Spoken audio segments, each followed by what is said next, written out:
Hi, இன்னைக்கு வந்து அதிரசம் எப்படி செய்யுதுன்னு சொல்லிட்டு பார்க்கலாம். இதுக்கு வந்து பச்சரிசி வந்து 1.5 கிலோ எடுத்திருக்கேன். இதை வந்து தண்ணியில் ஒரு 4 to 5 ஹவர்ஸ் நல்லா ஊற வச்சுருங்க. நெக்ஸ்ட்டு வாஷ் பண்ணதுக்கு அப்புறமா மிக்சியில் போட்டு அரைச்சிக்கலாம். அரைச்சதை வந்து ஜல்லடை யூஸ் பண்ணி ஜலிச்சு எடுத்துக்கோங்க. பாவு ரெடி பண்ணுறதுக்கு வந்து ஒரு 400 ml ஆஃப் வாட்டர் எடுத்துக்கோங்க. இதுக்கு நீங்கள் சுகர் வந்து நாட்டு சர்க்கரை கூட யூஸ் பண்ணிக்கலாம், அப்படி இல்லைன்னா வெல்லம் யூஸ் பண்ணிக்கோங்க. 1 கிலோ எடுத்துக்கலாம் இந்த அளவுக்கு. இதில் வந்து ஏலக்காய் தட்டி போட்டுருங்க, ஒரு 4 to 5 ஏலக்காய். இந்த பாவு வந்து பார்த்திங்கன்னா இந்த கம்பி பதம்னு சொல்லுவோம்ல, அந்த கன்சிஸ்டன்சி வரைக்கும் வரணும்.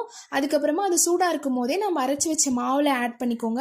அப்படி ஆட் பண்ணும் போதே எள்ளு வந்து ஒரு 2 டேபிள் ஸ்பூன் ஆட் பண்ணிக்கலாம். நல்ல மாவு வந்து நல்லா பிசைஞ்சு வச்சுருங்க. இதை வந்து நம்ம முன்னாடி நாளே செஞ்சிடணும். நெக்ஸ்ட் டே தான் நம்ம வந்து இதை எண்ணெயில் சுட போகிறோம். எண்ணெயில் சுடும் போது எடுத்து ஒரு வாட்டி நல்லா பிசைஞ்சிட்டு அதுக்கப்புறம் இந்த மாதிரி ரவுண்ட் ஷேப்பில் பண்ணி நடுவில் ஒரு ஹோல்ஸ் போட்டு நம்ம எண்ணெயில் விட்டோம்னா இது வந்து சூப்பராக ரெடி ஆகிடும். இதே உங்களுக்கு வேணும்னா இதில் நீங்கள் கொஞ்சமாக வந்து சோடா உப்பு கூட ஆட் பண்ணிக்கலாம். அப்படி வேணான்னா விட்டுடலாம். இதுவே நல்லா சாஃப்டாகவே வரும். தேங்க்ஸ் ஃபார் வாட்சிங். Subscribe for more videos.